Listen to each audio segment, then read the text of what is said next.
How far will you go to prove to the world that you can make it on your own, that you are enough, that you don't need anyone's help? Well, it's great to try and do things by yourself, but it's not okay when that decision only adds to suffering. When things are spiraling out of control, when people are dying, and you want to insist that the situation is under control, that you can manage things on your own. That is exactly what's happening in North Korea. Rodong Sinmun is a major North Korean state newspaper, the ruling Workers' Party newspaper. According to it, relying on external aid to cope with food shortages would be the same as taking poisoned candy. The editorial calls for economic self-reliance. It warns against receiving economic help from what it calls imperialists. According to it, the aid is being used as a trap to plunder and subjugate recipient countries and interfere with their internal politics. Let me quote from it. It is a mistake to try to boost the economy by accepting and eating this poisoned candy. Well, let me tell you what is poisonous. To have your people starving, but still choose to reject help. When your own people are suffering, when there have been warnings of a critical food shortage, basically calling for rejecting food aid despite a hunger crisis. Can you believe that? In recent years, North Korea has been witnessing food shortages. It has suffered from typhoons, it has suffered from floods. It has also been impacted by international sanctions, which aim to clamp down on its nuclear and missile programs. And the Wuhan virus did not help. According to a United Nations report, over 10 million North Koreans suffered from hunger and malnourishment during the pandemic. Have a look at this report from last year.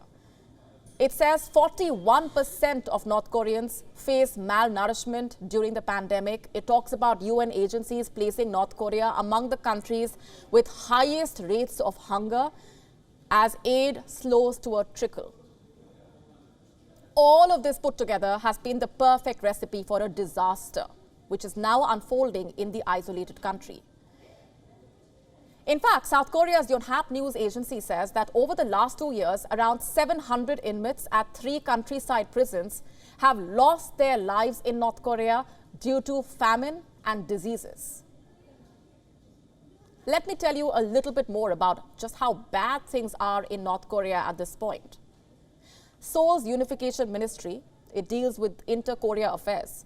It has said that there appear to be a recent increase in deaths from starvation in some North Korean provinces.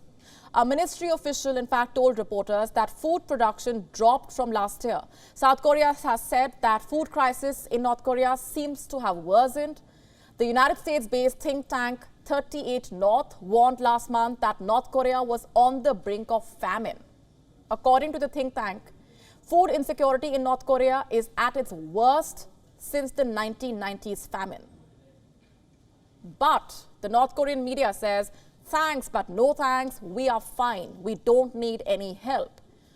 We would rather let people die than accept foreign help.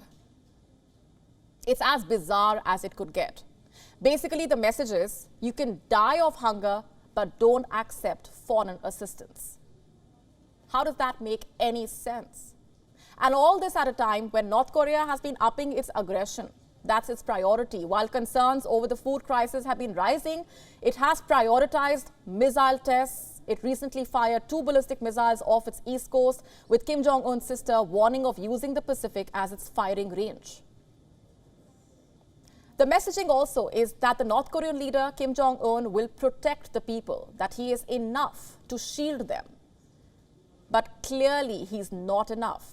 Clearly, the situation in the Hermit Kingdom is spiraling out of control, and it's choosing to do what it does best, to isolate itself and let its people suffer.